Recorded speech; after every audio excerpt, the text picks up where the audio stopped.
Le drone commence sa descente. Et ce qu'il renvoie, c'est d'abord la confirmation de tout ce que Mel avait décrit des décennies plus tôt. Les parois de la cavité sont anormalement lisses, non pas la rugosité naturelle d'une roche érodée par l'eau ou la pression, mais une régularité presque géométrique, comme si quelque chose avait poli ces parois avec une précision millimétrique. Le tunnel s'enfonce verticalement dans des profondeurs que le drone n'atteint pas. Les mesures de distance cessent d'être fiables à un niveau dont nous ne connaissons pas l'équivalent dans les structures naturelles connues. Pensez à vous abonner à Secret Stars si l'histoire de ce drone et de ses découvertes vous tient en haleine. Votre soutien nous permet de produire des contenus de cette qualité, d'enquêter là où d'autres n'osent pas et de vous apporter des révélations que vous ne trouverez nulle part ailleurs. Chaque abonné compte, chaque like nous aide. Puis, les capteurs du drone commencent à détecter quelque chose. Un signal. Un signal qui n'appartient à aucun spectre électromagnétique répertorié dans la littérature scientifique. Pas une fréquence radio connue, pas une onde magnétique standard, pas une vibration sismique classique. C'est rythmique, régulier, répétitif, comme une pulsation, comme un battement, comme un cœur dans les profondeurs de la Terre.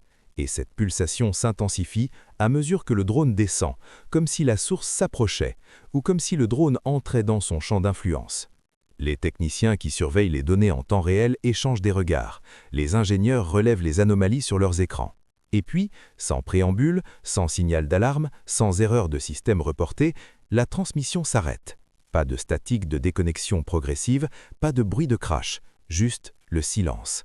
Le drone cesse d'exister dans leur réalité instantanément, comme une flamme qu'on souffle. Le contact est perdu et il ne reviendra jamais. Le drone a disparu, comme la ligne de pêche de Mel, comme les objets jetés dans le trou, comme ces silences absorbés et non restitués. La réaction d'Elon Musk à cet incident est fascinante parce qu'elle ne dit pas autant que par ce qu'elle dit. Il ne parle pas d'ovni, il ne parle pas de paranormal, il ne dit pas que c'est de la fiction, il dit que ce qu'il y a là-dedans est effrayant. Il dit que l'humanité n'est pas prête pour ça. Ces mots, prononcés par un homme dont la vie entière a été consacrée à préparer l'humanité à l'impossible, à coloniser Mars, à connecter le cerveau humain à des ordinateurs, à transformer l'énergie solaire en infrastructure mondiale, ces mots prennent une résonance particulièrement inquiétante. Parce que si Elon Musk pense que nous ne sommes pas prêts, que signifie être prêt? Prêt à quoi? À comprendre ce qui pulse au fond de ce trou? À accepter l'existence d'une forme d'intelligence ou d'énergie que nous ne pouvons même pas catégoriser?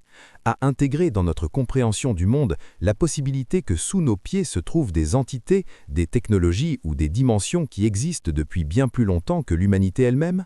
Les images partielles récupérées avant la coupure du signal ont été analysées frame par des équipes indépendantes. Dans les dernières secondes de la transmission, dans l'obscurité quasi totale du fond du tunnel, certains ont cru voir un mouvement, pas mécanique, pas géologique, quelque chose d'organique, une forme dans l'ombre qui n'est ni une stalactite, ni une paroi rocheuse, ni un reflet de la lumière du drone, quelque chose qui était là et qui regardait en haut.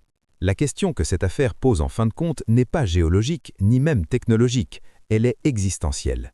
Nous avons construit notre civilisation sur l'hypothèse que nous comprenons la Terre que nous habitons, que les lois physiques que nous avons décrites sont universelles, que la profondeur de notre planète est connue, cartographiée, comprise. Mels Hall remet tout cela en question, pas de manière abstraite, pas dans les pages d'un roman de science-fiction, concrètement dans une prairie de l'État de Washington, dans le sol ordinaire d'un homme ordinaire.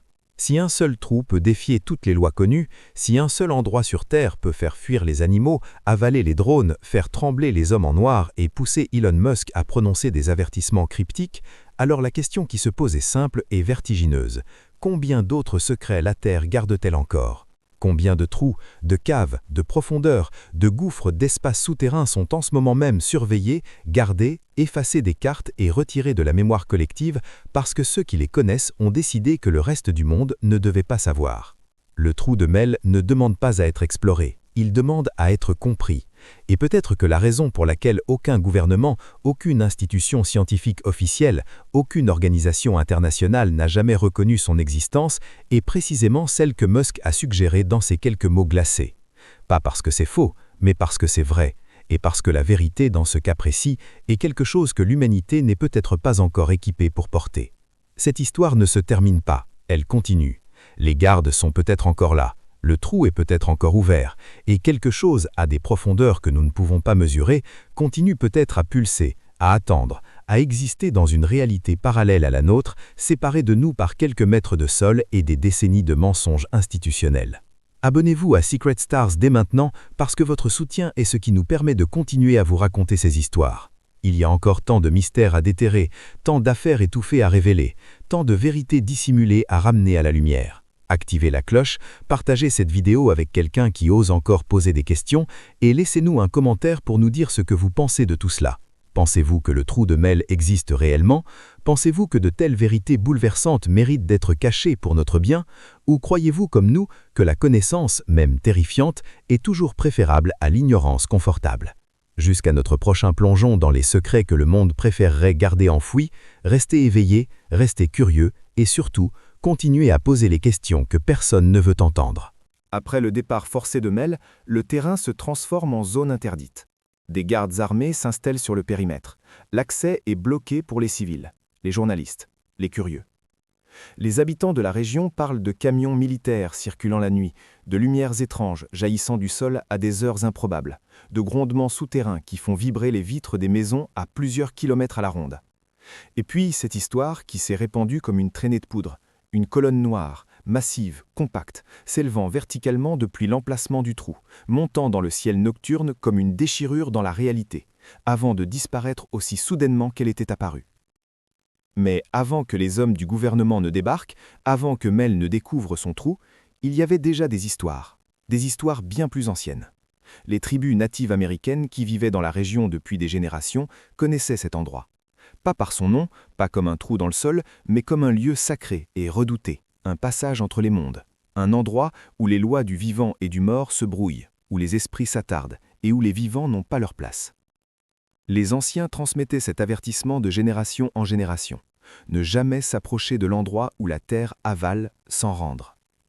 Ces traditions orales ne parlaient pas d'un phénomène géologique, elles parlaient d'une entité, d'une force consciente tapie dans les profondeurs, patiente et silencieuse, attendant que quelqu'un s'approche suffisamment pour franchir le point de non-retour.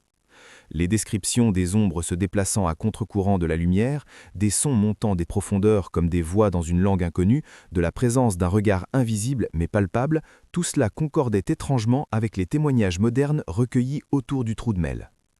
Cette connexion entre la mémoire ancestrale et l'expérience contemporaine est l'une des choses les plus troublantes de cette affaire, parce qu'elle suggère que ce phénomène n'est pas récent, il n'est pas le produit d'une expérience militaire secrète des années 50 ou d'un accident nucléaire oublié.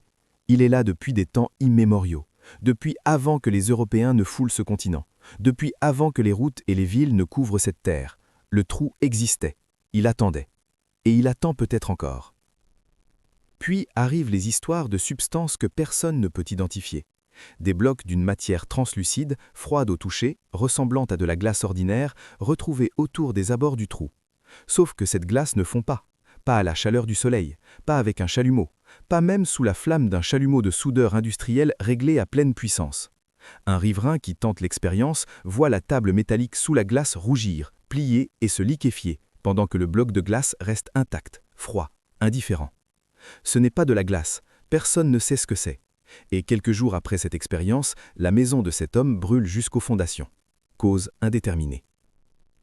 N'oubliez pas de vous abonner à Secret Stars et de laisser un commentaire pour nous dire ce que vous pensez de cette affaire. Votre soutien nous permet de continuer à explorer ces zones d'ombre, ces coins du monde réel où la réalité telle que nous la connaissons semble s'effriter. Chaque commentaire, chaque like nous encourage à aller encore plus loin, pour vous. Ce que le trou de Mel a de particulier par rapport à d'autres phénomènes inexpliqués, c'est l'accumulation. Pas un seul élément bizarre, mais une superposition de bizarreries qui se renforcent mutuellement. Des profondeurs impossibles, des animaux paralysés par la peur, des objets qui disparaissent sans bruit, un mort qui revient vivant mais vide, des interférences électromagnétiques, une glace qui résiste au feu, des sons souterrains en langues inconnues, une réponse gouvernementale immédiate, opaque et musclée. Chaque élément pris isolément peut être discuté, contesté, minimisé, mais ensemble, ils forment un tableau qui refuse d'être ignoré.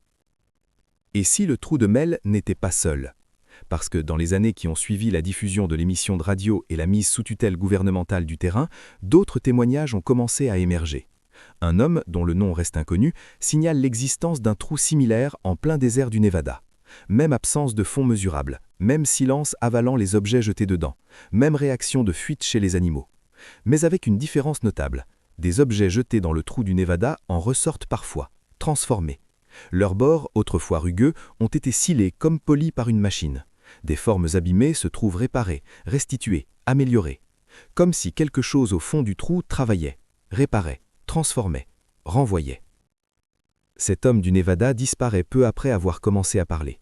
Il changeait régulièrement de lieu de résidence, utilisait plusieurs faux noms, vivait avec l'impression d'être surveillé en permanence. Un jour, il cesse de donner signe de vie. Ses contacts ne le retrouvent pas. Personne ne dépose de plainte. Personne ne cherche officiellement. Il rejoint la longue liste de ceux que ces mystères semblent avaler, aussi sûrement que les objets disparaissent dans les profondeurs. Combien de ces trous existent-ils? 2, 10, 100? Certains chercheurs indépendants pensent qu'ils pourraient former un réseau, un système de cavités reliées entre elles à des profondeurs imaginables, peut-être d'origine naturelle, peut-être artificielle, peut-être les deux. Des zones militaires classifiées, des espaces désertiques gardés, des sites souterrains surveillés par satellite, autant d'endroits potentiels où d'autres trous pourraient exister, sans que personne n'en parle jamais. Ce qui unit tous ces témoignages, c'est la vitesse avec laquelle les institutions officielles interviennent. Dès qu'un de ces trous est signalé publiquement, les hommes de noir arrivent. Les terrains changent de main. Les témoins reçoivent des compensations généreuses ou des avertissements sévères. Et le viel retombe plus épais qu'avant. Cette cohérence dans la réponse officielle n'est pas un hasard. Elle indique une connaissance préexistante, un protocole établi, une procédure appliquée à chaque fois que la nature livre un de ses secrets les plus mieux gardés. Puis arrive le moment où l'un des hommes les plus puissants et les plus technologiquement avancés de notre époque décide de regarder par-dessus le bord. Elon Musk, fondateur de SpaceX, de Tesla, de Neuralink, homme qui a passé sa vie à pousser les frontières de ce que la technologie peut accomplir, fait déployer au-dessus de l'ancienne propriété de Mel un drone d'une sophistication extraordinaire. Ce n'est pas le type d'engrin qu'on achète en ligne ou qu'on pilote dans un parc. C'est un appareil conçu pour survivre aux environnements les plus hostiles imaginables, des systèmes refroidis pour résister aux variations thermiques extrêmes, une navigation autonome capable de fonctionner sans signal GPS, des senseurs multispectraux pouvant analyser des données dans des environnements où aucun instrument standard ne fonctionnerait. Imaginez un endroit sur Terre où même les animaux refusent de s'approcher. Pas à cause d'un prédateur, pas à cause d'une odeur, mais à cause de quelque chose d'invisible, de profond, de fondamentalement anormal. Un trou. Un simple trou dans le sol. Sauf que ce trou n'a pas de fond. Et quand l'un des hommes les plus puissants de la planète y envoie un drone de pointe, ce qu'il découvre le pousse à prononcer des mots que personne n'attendait de sa bouche. L'humanité n'est pas prête pour ce qui se trouve là-dedans. Bienvenue sur Secret Stars. Si vous nous rejoignez pour la première fois, abonnez-vous dès maintenant et activez la cloche de notification parce que votre soutien nous permet de continuer à vous apporter des histoires que les grands médias refusent de raconter. Chaque abonnement, chaque like, chaque partage nous donne la force de creuser plus loin, d'aller là où personne d'autre n'ose mettre les pieds. Alors si vous aimez les mystères qui vous glacent le dos et qui vous font remettre en question la réalité, vous êtes exactement au bon endroit. Et aujourd'hui, nous allons plonger ensemble dans l'une des affaires les plus déroutantes, les plus étouffées et les plus terrifiantes de ces 50 dernières années. Restez avec nous jusqu'à la fin, parce que ce que vous allez entendre va changer la façon dont vous regardez le sol sous vos pieds. Tout commence dans les collines verdoyantes de l'État de Washington, dans une région que la plupart des gens traversent sans jamais s'y arrêter. Un homme discret, propriétaire d'un terrain ordinaire aux abords de la ville d'Ellensburg, fait une découverte qui va transformer le reste de sa vie. Cet homme s'appelle Mel Waters, et un jour, en explorant sa propre propriété, il tombe sur une ouverture dans le sol. Rien d'extraordinaire en apparence, un trou sombre bordé de terre et de roches. Mais quand il décide de le sonder avec une simple ligne de pêche lestée, quelque chose d'incompréhensible se produit. La ligne descend encore, passe les 500 mètres, puis les 1500, puis les 3000. Mel ajoute de la ligne continue de tomber, il ajoute encore, et encore, et encore, jusqu'à ce que le calcul devienne absurde, jusqu'à ce que les chiffres sur sa bobine atteignent des profondeurs qui défient toute logique géologique connue. Plusieurs centaines de kilomètres, sans jamais toucher le fond. Maintenant, mettez cela en perspective. Les mines les plus profondes creusées par l'humanité atteignent à peine 12 km. Le manteau terrestre commence à environ 30 km de profondeur. Au-delà, la pression et la chaleur devraient rendre toute cavité naturelle impossible, la roche fondant et se comprimant sous des forces titanesques.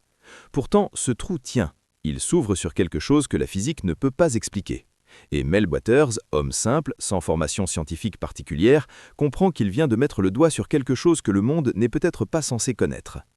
Mais l'absence de fond n'est que le début. Parce que rapidement, Mel remarque autre chose. Ces chiens qui le suivaient partout depuis des années refusent catégoriquement d'approcher la zone. Et quand il essaie de les emmener en les tenant en laisse, ils se figent, plantent leurs pattes dans le sol, grognent, tremblent, les yeux rivés sur ce trou, comme s'ils percevaient quelque chose d'absolument horrible que l'œil humain est incapable de voir. Les chiens ne mentent pas, ils ne jouent pas la comédie. Ils réagissaient à quelque chose de réel. Les oiseaux, eux, contournent systématiquement la zone. Pas un seul volatile ne survole l'emplacement du trou, comme si une frontière invisible avait été tracée dans le ciel, une ligne que même les animaux les plus libres du monde refusent de franchir. Et si vous avez déjà observé un vol des tourneaux ou le trajet d'une corneille, vous savez que les oiseaux ne dévient pas de leur route sans raison. Ils perçoivent des champs magnétiques, des variations de pression, des fréquences inaudibles pour nous. Ce qu'ils fuyaient autour de ce trou, c'était quelque chose de bien réel.